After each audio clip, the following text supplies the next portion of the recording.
everybody, I'm Pastor AJ Houseman, and welcome to 10-Foot Pole, a podcast dig deeper into aspects of the Bible that get glossed over or totally ignored in most preaching. The Bible has a lot of parts that are racy, uncomfortable, and sometimes downright horrifying. Let's talk about it. Welcome to Season 3, Episode 12. Today our guest is Dr. Crystal Hall, who is a coach serving women in ministry. I like to also say that she is a New Testament scholar, and that's actually how I met her when she was teaching at United Lutheran Seminary. So thank you. Welcome.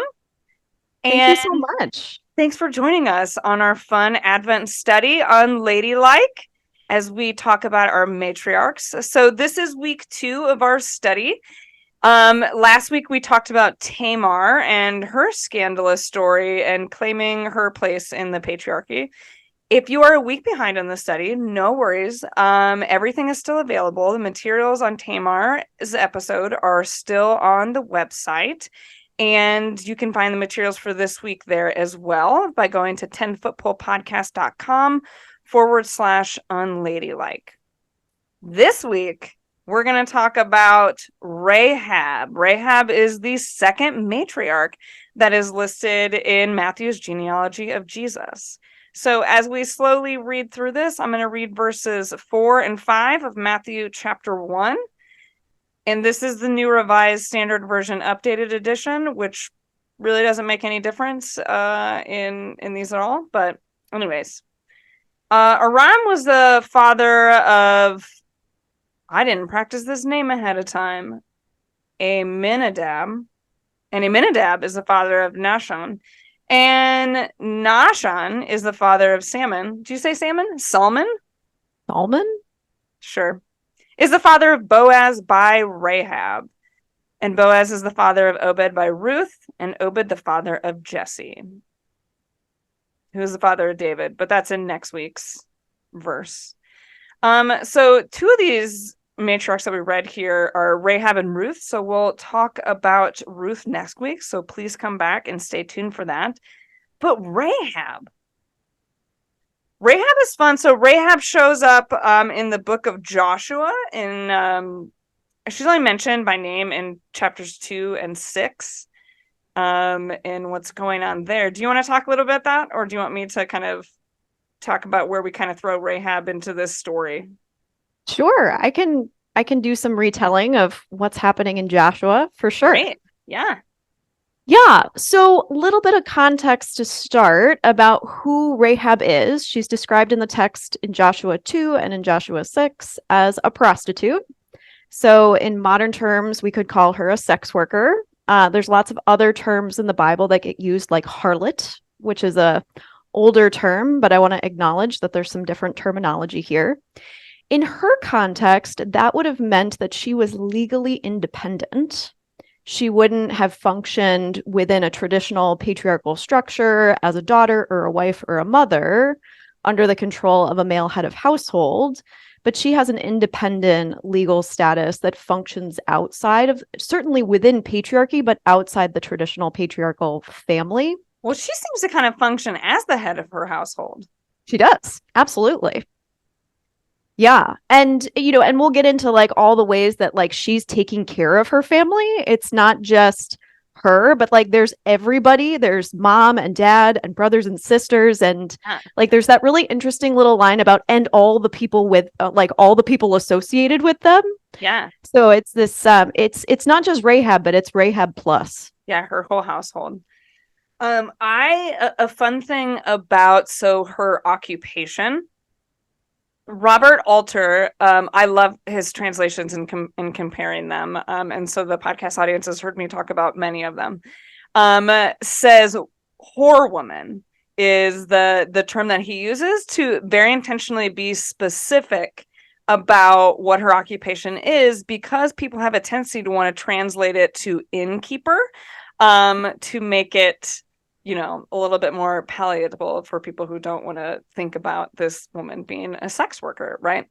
But he said, he's like, it's not. There's no way. The people that try to do that, translate it that way, trying to relate it to whatever the Greek word is for food and stuff like that. But the other places that this same term is used in, like Ezekiel, it in First Kings, it's very clear that that's what it is. Like, she is a prostitute, and that indeed that there's like the euphemisms of them coming there to lie down or coming to her are intentional, right? Like they're either euphemisms or intentionally double entendres there, but that is for sure. indeed what she's doing, and that's what those probably why those two soldiers were at her house to begin with.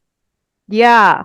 It is really interesting that like double sense of some of that text in Joshua 2, where she says to the king, like after the king orders her to basically turn over these spies, she basically sasses back and she's like, yeah, these men came to me. Yep. Which could very easily mean like came into me. Yep. And these are words that are directed toward the king. And she's like, yeah, I am aware of these men, but like, I don't know who they are. And they already left. So whatever. Making it clear they were just clients. Yeah. Yeah. So that's, and like all of the ways that she's not only functioning outside of these traditional gender norms, she's functioning really with this kind of insider outsider status. I mean, not just physically, that her house is in the wall. And so she's in this permeable space between like being like on the border between the city and outside the city, literally physically in her house. But she's also there socially, where like as a prostitute, like she's someone who's marginalized. As much as like the commentaries like want to clean her up, like you said, like make her an innkeeper or make her even a madam instead of a prostitute herself, or she's a producer of flax, supposedly because of the flax that's described on the roof of the house. That one I haven't heard yet. Yeah, the commentators are pretty desperate to not call her what she is. Right. Because for some reason it taints Jesus or taints this lineage to have someone like her in it. Yeah, for sure. So yeah, I think there's some really interesting ways though that like even within Joshua, there's this redefining or this rethinking about like what does it mean to be a part of the Israelite nation? Yes. Because there's this whole idea of, okay, well, Rahab's outside and we're gonna like make this covenant with her that we're gonna protect her. But like then after the city falls, like they still keep her outside the camp with her household. And so like there's this idea of like, yes, you're part of our people, but you're not. And so it's still that kind of I thought my translation just said like she lived with them for the rest of her days. Yeah. So if it like toward the end of that chapter, it talks about the ways that this is like in chapter 6. So the walls fall of Jericho, the warriors rush in. They basically commit genocide, like they kill everything and everyone. Yeah, I'm gonna talk about that in a sec. Yeah, except they keep the gold and the silver and the bronze and the iron. That's fine. That all goes into the treasury of the Lord. But like literally the men, women, children, animals are slaughtered. But then Joshua tells the spies to bring Rahab and her household out and sets them outside the camp of Israel. Okay. So like they can be there. They can be part of the people, but they can't fully be part of the people because they're Canaanites. I think so in verse 25, because it says then her family has lived in Israel ever since, that's the more inside language that it was. So it's curious. Hang on. It's liminal. Yeah. I want to back up for a second and just for our listeners that aren't as familiar with some of these Old Testament texts and, maybe are like, Joshua, what's happening there, to kind of bring the people into exactly where this is taking place. So Rahab's story is situated right after Moses' death. So Moses dies right before they enter the promised land. After they've been wandering in for the wilderness for 40 years, he doesn't get to come. He dies before they go. And so his successor, Joshua, is who is now leading the Israelite people. Now, they are on the other side of the Jordan, looking in at this promised land. And I want to be clear about a couple of things. People already live there. this is not vacant land that will now become the kingdom of Israel. This is a land that already has people native to it. So in order for the Israelite people to, I don't want to say take this land or whatever, like that's what they have to do, right? Like they come in and conquer it. Like you said, they commit genocide to the people who already live there. And so that's what's happening in this story with Joshua. And actually, Robert Alter uses the phrase exterminate the native population of Canaan, which I thought was very like poignant. It's aggressive, but meaning so for us to understand that like we always like to talk about, oh, they wandered in the wilderness and then they entered the land of milk and honey and it was happily ever after. But like a lot of horrible things happened that we have to wrestle with in our own faith to understand like what's happening here, right? So they go in and they kill everybody. So they go to the city of Jericho. So they send in so this is what happens when we meet up with Rahab. Is Joshua sends in 2 spies to kind of like get some intel, check out the situation, to report back. The people of Jericho like already know that the Israelite camp is there. Like they know that they're on the other side of the river. And so like this is why the king is starting to, that they knew the spies came into and was trying to find them, right? Like they're on the brink of a battle and they know that. And so they're making these kind of preparations. And so Rahab has these two spies were in her inn doing whatever that they came there to do, and she says to them, I will hide you. I know about your God, and I know the things that your God has done, and I know that your God is going to win and that our city is going to be sacked. And so when this happens, like, can you spare me and my family? In exchange, she hides them and keeps them away from her king. So she lies to her king's face to save these 2 Israelite spies. And they make a bargain with her and say, okay, when we come in and we sack the city, you bring all of your family, your father, your mother, your brothers, your sisters, and your whole household into your home. And you're going to tie a red thread in the window, and that's how we will know it's your house, and everyone will leave it alone. So they do that, and then they do a whole bunch of marching and other ceremonial stuff, and the walls of Jericho fall, and they go in and they sack the city, and they kill everyone and burn it to the ground, except Rahab's family. And so because of this, they keep their end of the bargain, and Rahab and her family live with the Israelites for the rest of their days. Is that the summary, a good summary of the story? Yeah, it's a rough one. It really is. And I think it raises so much ambiguity about what is the role that she's playing here, because there's a couple of ways to read her. Like on the one hand, she's interpreted as this paragon of faith, that even though she's a foreigner, that she recognizes that the God of Israel is the God who is going to come in and take over. That's one way to read her, for sure, as this like sort of pious outsider or pious foreigner who recognizes the God of Israel. Do you know that I was just going to tag on to that. Of many of those that also then would say that she had repented and from here on out was no longer a sex worker. Which we don't actually know. No. Yeah, definitely don't actually know. I mean, the text just doesn't say. Yeah. So, it's very easy to like read in what might be the pious or the convenient, like, well, and then. So on the another hand. Yeah, on the other hand, I mean, because the people of Israel here are effectively wiping the slate clean of like they are coming in and they are killing everybody and taking the city by force and taking the gold and the silver, but like basically murdering everybody else. It literally says that men, women, children, oxen, donkeys, everyone. Yeah, the whole bit. Anything that's living. I mean, it would also be to read against the grain here. Like, here's a woman who's doing what she needs to do to survive a foreign invasion. Yep.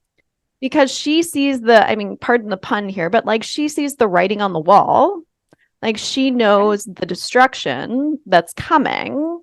She has already seen the way that previous kings have fallen to these people. And so, like, she's negotiating survival for herself and her family in a hostile environment. So she's acting strategically, she's using her wits, she's acting with agency. I mean, she's even using covenant language, like the way that the agreement is made between the two, between her and the spies. Like, she's basically saying, okay, I have dealt kindly with you. And the word in Hebrew there is hesed. It's loving kindness. Like, I have shown loving kindness to you, and therefore you in return will show loving kindness to me.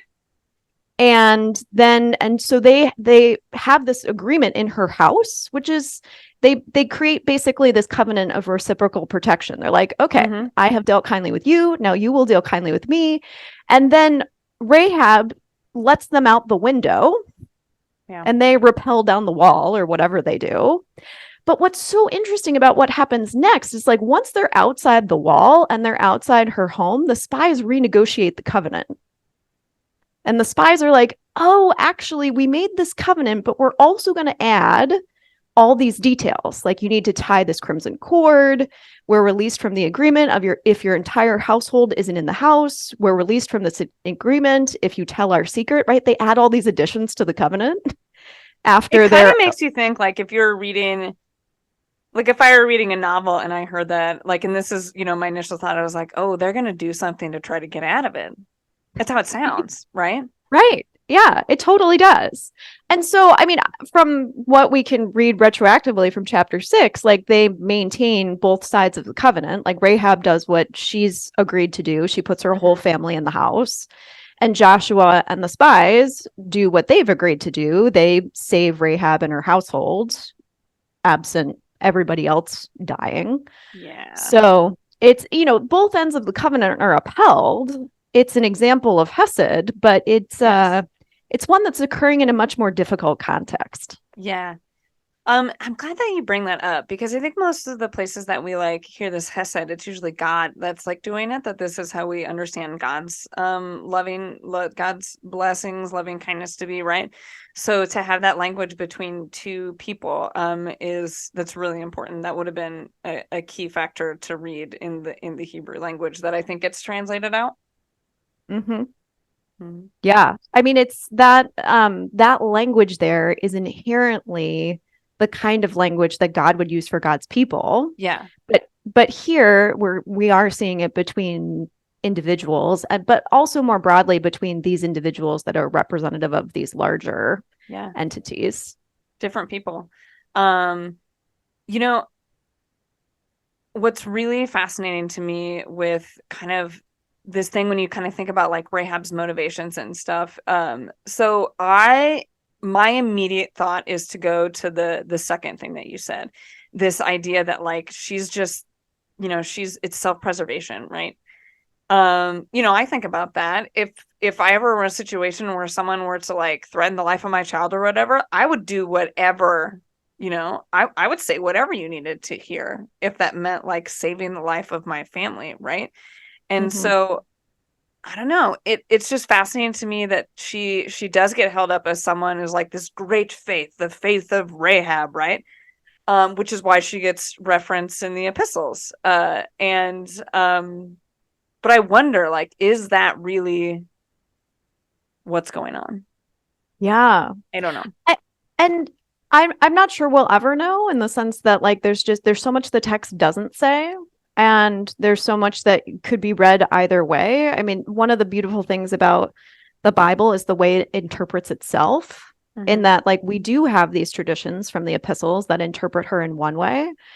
And at the same time, there's also these ways to read against the grain, to say, oh, is this truly a person of faith here? Or is this someone who, could she be both a person of faith and someone who's acting by her wits? Could she,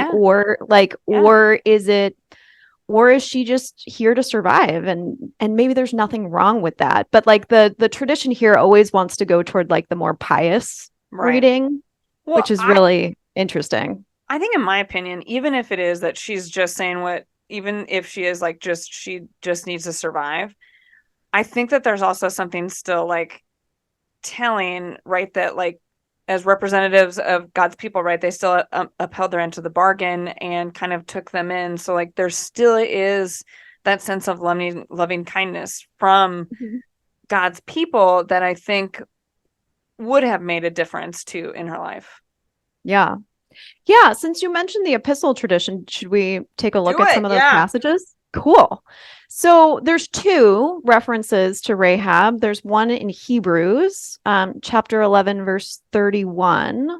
And so Rahab here is listed alongside a long tradition of, frankly, the patriarchs in Hebrews that are all exemplars of the faith. So Abraham is described, Moses is described, and then we get this one phrase about Rahab where it says, by faith, Rahab the prostitute, because we can't forget she's the prostitute, did not perish with those who were disobedient. That's referring to Jericho and the destruction of Jericho, because she had received the spies in peace. And so her faith here is indicated by her action, which is receiving the spies in peace, which connects to some of that covenant language that we were talking about. Yeah. And I like that too. That's really good because I really like the St. Francis of Assisi, like, they preach the gospel at all times, only when necessary use words thing. And so it's kind of relating to that kind of a faith. So that like it's not dependent on what she says, but the rather how she treats them. Yeah. And then the one from James is also connected to action. And I know we're going to go into some tricky territory here because I know the majority of your audience is Lutherans. So this comes from James 2, 24 to 26. And it's sandwiched in the middle of where James says a person is justified by works and not by faith. And then the next sentence is, likewise, Rahab was not the prostitute also justified by works when she welcomed the messengers, I'm going to come back to that in a second, and sent them out by another road. For just as the body without the spirit is dead, so faith without works is dead. So I find it very interesting that the author here says messengers, not spies. Yeah. It's sort of an interesting retelling of the story, or like a sort of a smoothing over of the story. It's like, no, these aren't messengers. These are people that are coming to... That's a very different job. It's a very different job. These are people who are coming to gather intelligence against a hostile force. Like, let's not call them messengers. The messengers? I have your letter. Exactly. Yeah. So it's like here, she's not just an exemplar of faith, but she's also an exemplar of works, that like her faith is animated by works. And so, I mean, we don't need to necessarily go down this rabbit hole right now, but like, I think the way that James is talking about the relationship between faith and works is more of a dialectic, in the sense that they're two sides of the same coin, that like faith informs works, and that they're not opposed to each other, but that works are animated by faith. And so that's, one more example of how Rahab here is held up in the tradition. Yes. Yeah. And that's so thanks for pointing out the Lutherans that read that a little differently, right? So because Martin Luther says that like our faith is what produces our works, right? Not the other way around. And so so that does uphold this ideal that like it is her faith that causes her to do these things. Yeah. Yeah. So it's not an either or. Again, it's not like, oh, she just does these works and therefore she's in right relationship with God. No, she has faith and is in right relationship with God, and her faith then animates these works. Yes. Yeah. In that order. That's, I think. Yeah. We want to put a fine Lutheran point on it. Yeah. We don't have to do that, but I typically, anyways. Yeah. So what's interesting is you bringing these up in these mentions about how these New Testament writers, reach to her and look to her for this, this example of faith and, doing the right thing. And, it's fascinating though, that like, she doesn't get brought up anywhere else. So, when I was referencing, because I always look to look up, and cross reference where all the places that this is talked about, particularly, especially when I come up with people, and I was like, wait a minute, it's nowhere else. So you have these mentions in the New Testament, but there's nowhere else in the Old Testament. She's not brought up in any other genealogies. Nowhere do we see that she is married Boaz. No, she's the mom of Boaz. Who did she marry? Salmon. She nowhere does that ever get brought up. And in fact, in much of Jewish tradition, they say that she actually married Joshua and then became the matriarch of 5 other prophets, right? So that's what that tradition kind of says. So where do we get this in here? We don't even have any information that says she's no longer a prostitute, right? But then all of a sudden she pops up in this lineage and is put there, and we see it in Matthew's genealogy. Now, I don't know if you think this is important, because I couldn't decide if this is important or just a clerical error, but the way that her name is spelled in Matthew, not in English translations, but in the Greek translation, in the original, is different than the way it is spelled in the 2 epistles. Yeah. And so some people, some scholars are like, well, it's not the same person. And that's why. That it actually is some different Rahab that's listed in Matthew's genealogy and not this Rahab. Yeah, most scholars just think it's a clerical error. Why would there be this other random person that we've never heard about being called out here? It wouldn't make any sense. It makes more sense that it is this Rahab. Yeah, it would. I mean, especially within the logic of Matthew, because Matthew is such a Jewish gospel, and because Matthew is so concerned about drawing connections to the Israelite tradition, that everywhere you go in Matthew, there's a fulfillment citation coming from the Hebrew Bible to say, well, this happened this way because of this in the Old Testament. And so it would, in the logic of Matthew, it would make a heck of a lot of sense if it's this particular Rahab, especially because of all the references, even in Rahab's story, to other parts of the tradition. So it could be a clerical error, but I don't know if Matthew in particular, who's so concerned about making those connections, would pull up some random person. Right. That's what I figured is, whoever the author of that one is, just it was a spelling error or even just a redaction error. Right. Yeah, there's plenty of those. It is technically spelled different, so no one really knows what that means. But let's talk about these women that are called out here. What are sort of why are these the women that are called out, and what role does Rahab play in that?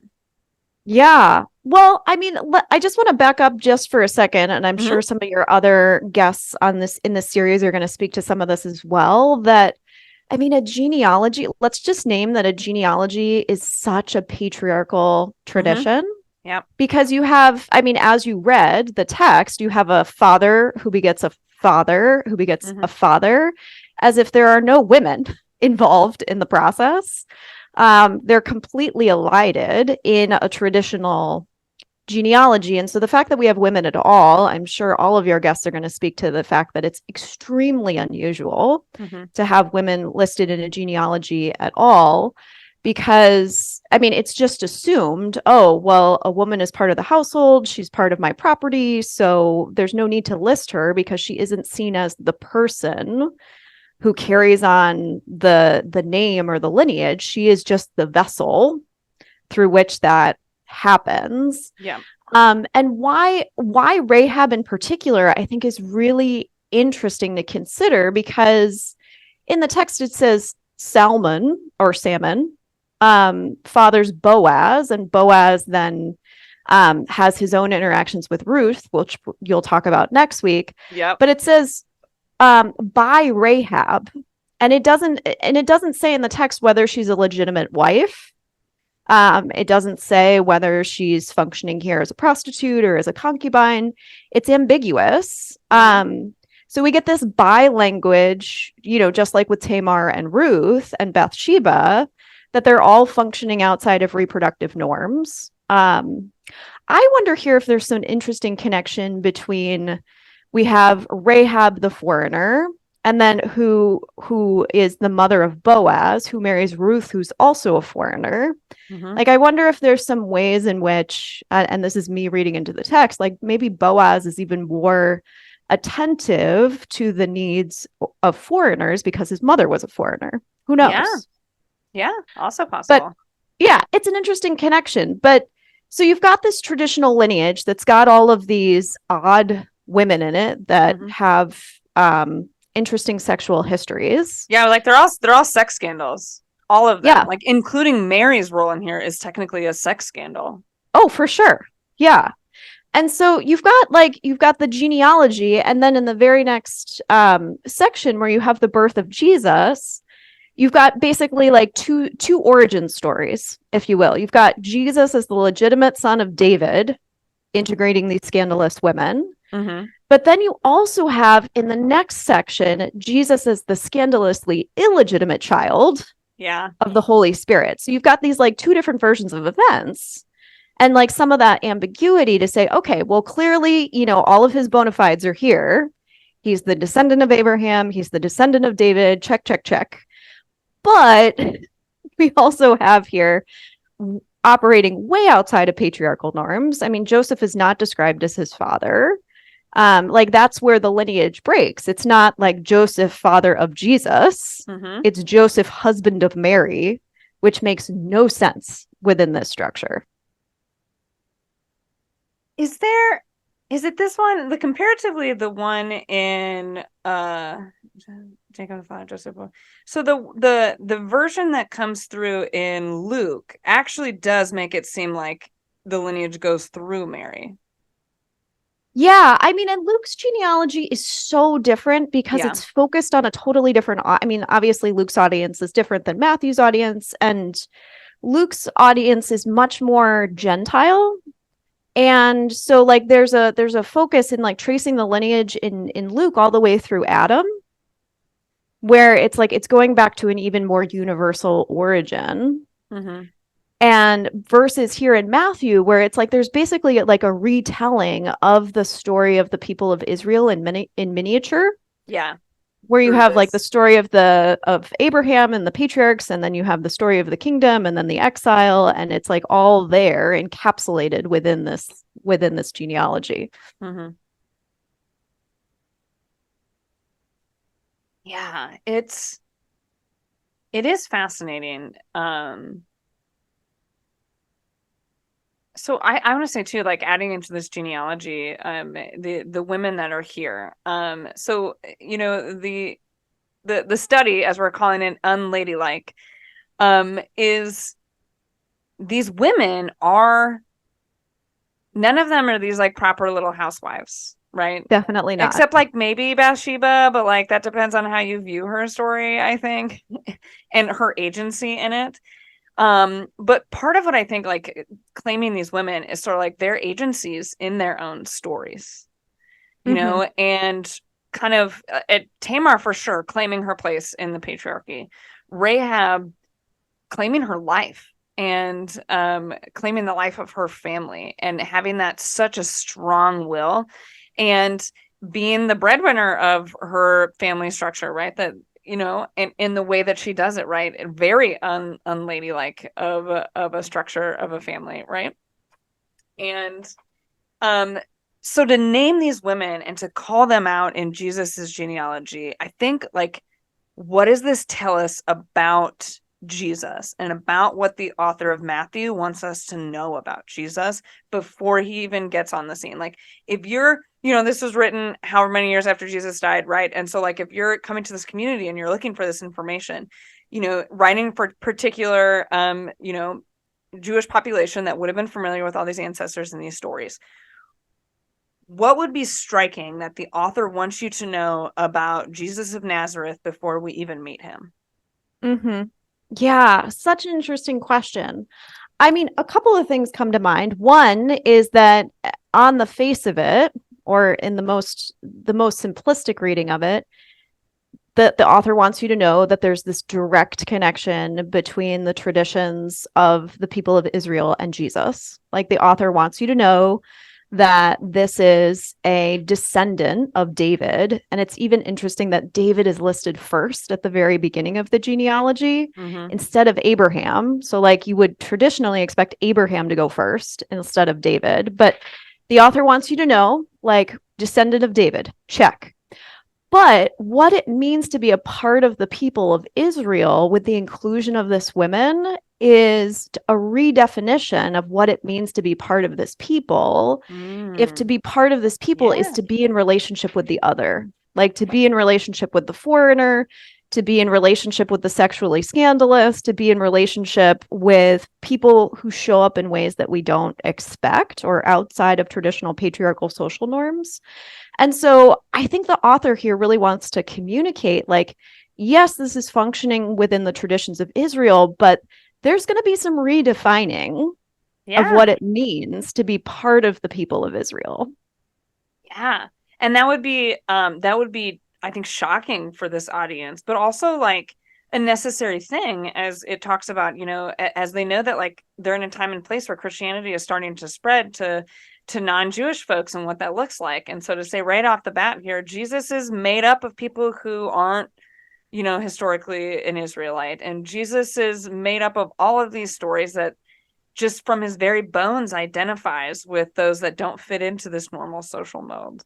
I think that's, and we see that throughout Matthew, I think, right? That like, you're going to get that language continually, right? Mm-hmm. That the author makes it clear that like, yes, that is who this guy is and what his purpose is. Yeah, absolutely. Well, and I mean, to take it from a gendered perspective as well, that like Jesus is not here functioning within the legitimacy of patriarchal fatherhood. In the sense that like Jesus here has a father as God, and like Joseph here is sort of like the caretaker.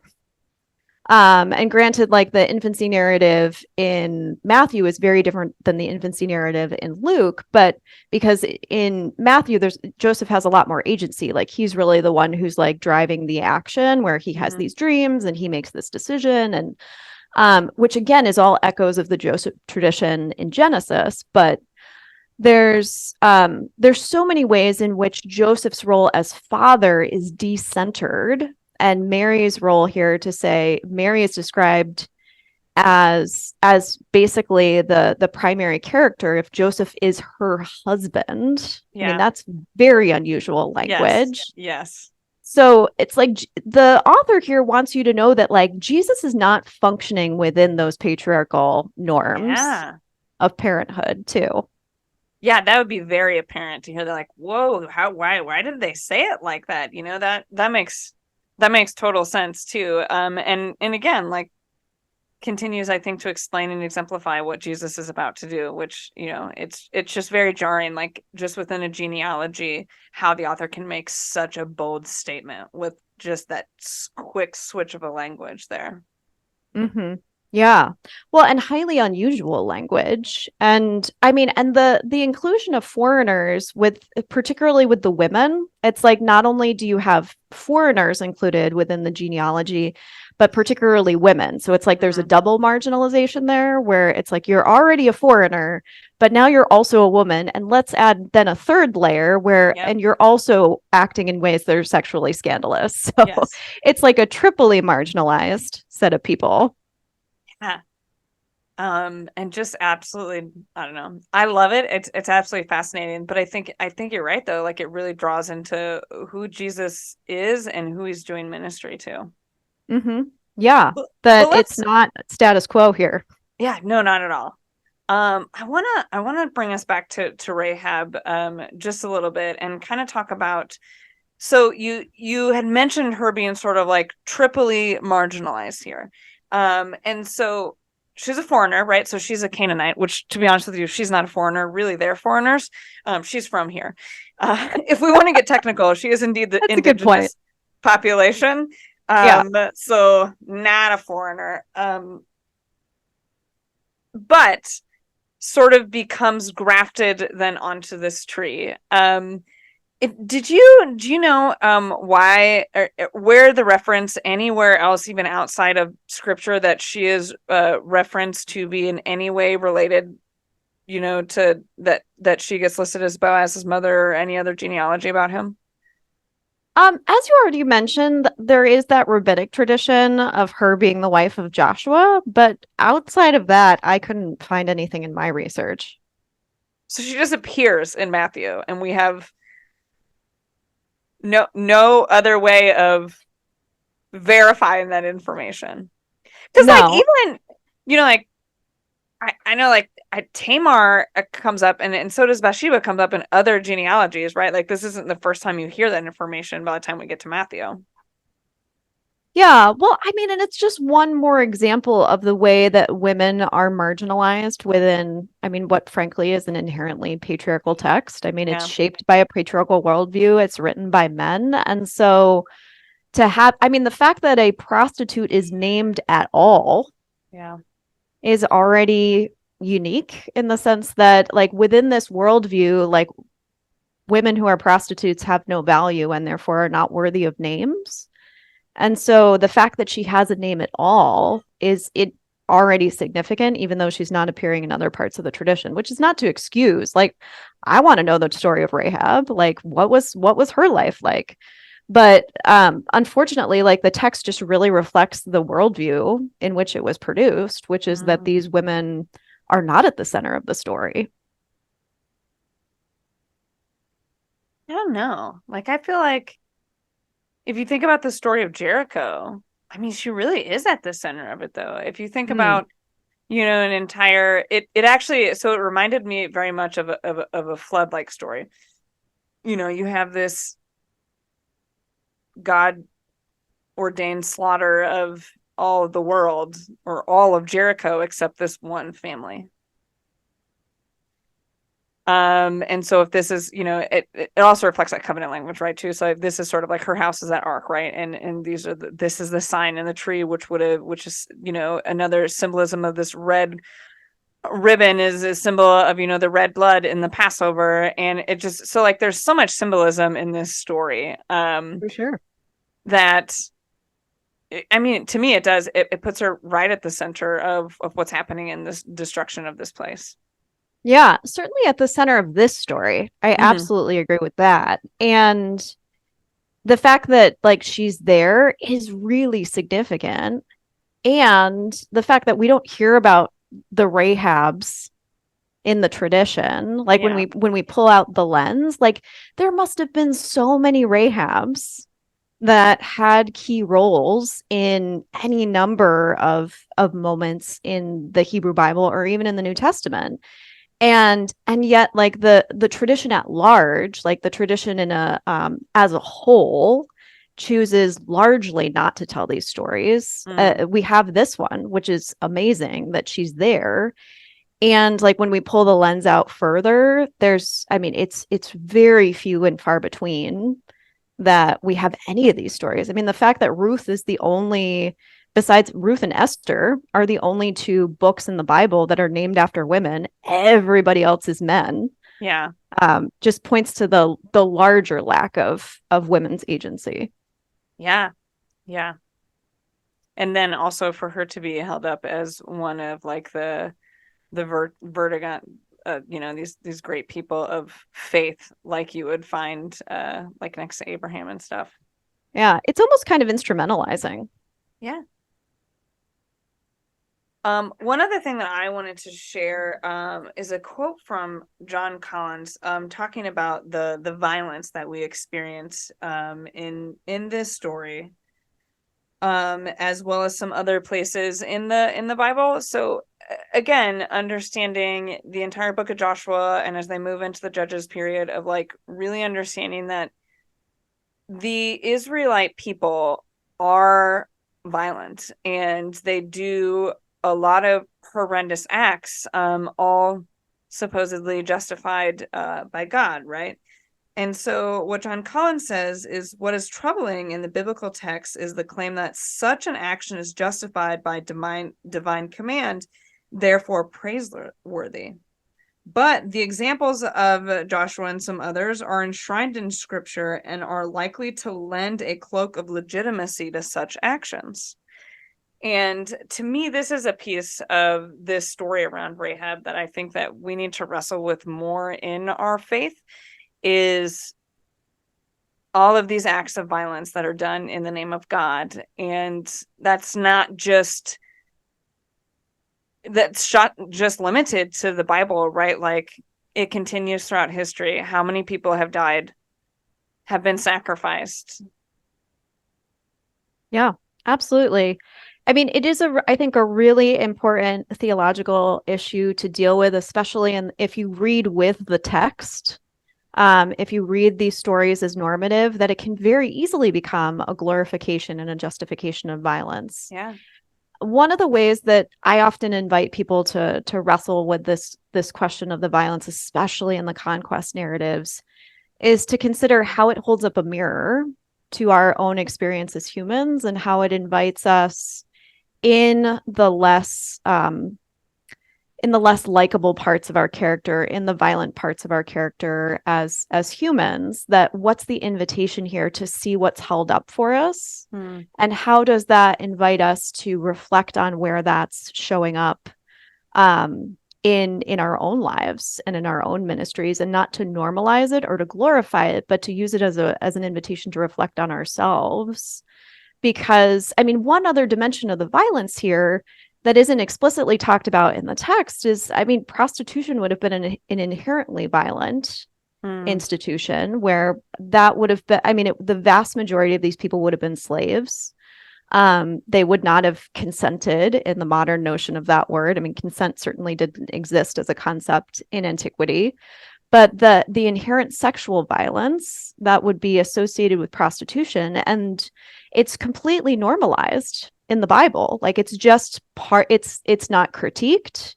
It is not questioned. It's just described as normative, just like the violence is described as normative. And so there's so many invitations here to ask, is this normative? Do we want it to be normative? And how does this invite us to reflect on what is our own role in perpetuating if we accept this as normative? Yeah. No easy answers, just better questions. Yeah. Well, also, I mean, so this is again, we talk about this all the time on the podcast, and I don't mind saying it again because I think it's always important for us to remember. The Bible is not an instruction manual. Yeah. It's telling us a story, and it's explaining, and for us to get a somewhat grand picture of who God is and how God relates and functions with God's people. And that is messy and it's nuanced, and I think there are things that we can learn from it, but also it's I think it is also up to us to challenge some of these things too. Yeah. I mean, and not just say, well, the Bible says it, so that means that it's a law. No, let's not use the Bible as justification for murder of people, children, as they're named. You know, like, it's what are other things also located in this vast collection of works we call the Bible that are things that we could look to and how we should relate to other people in times of conflict? Yeah. Yeah, I think this is such an important point, that the Bible is not an instruction manual, because if you followed it as an instruction manual, you would constantly have to wrestle with the contradictions and tensions. Yeah. Where on the, some parts of the Bible will say this, but other parts of the Bible will say that. And there's, again, like, that invitation for us to interpret and, like, to make responsible theological decisions about, okay, the Bible says this. And I think you've already done that so beautifully in reading against the grain with Rahab, to say, okay, like, yes, she's held up as this paragon of faith, but is it also possible that she's here as a woman surviving a foreign invasion? Mm-hmm. And reading against the grain in that way also then becomes an invitation to read against the grain of the violence. Mm-hmm. To say, okay, the violence is here. God is portrayed as a warrior who fights on behalf of his people. Where's the invitation to read against the grain there? Yeah. And how can that sort of micro reading, if you will, that we've done with this text, like, how does that become an invitation to do a similar kind of work with the grander conquest narrative?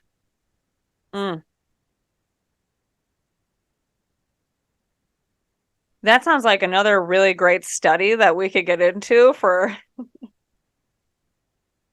one of our later sessions. Yeah, I love it, and I appreciate it. And I think, when we read the Bible, if we come out with more questions than we went in with, and that's probably exactly where we should be. Definitely.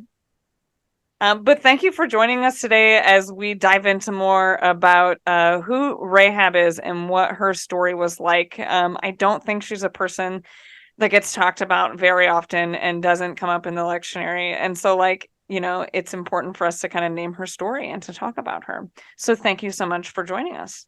Absolutely. Thanks so much for the invitation. Yeah. I mean, I only invite the coolest people to be a part of special podcasts. So I'm really glad that you accepted my invitation. Anyways, for everyone listening, remember, I mentioned this at the beginning, but you can find the study materials on our website. And find us next week as we dive into apparently Rahab's daughter-in-law, Ruth, and her sexy scandal story next week. So join us for that. Remember, you can always learn more about the podcast at the 10footpolepodcast.com and find us on Facebook and Instagram at the 10-Foot Pole Podcast and wherever you listen to podcasts. And remember, the 10-Foot Pole Podcast is a ministry of the Delaware Maryland Synod. To learn more, go to demdsynod.org. Take care. Talk to you next week.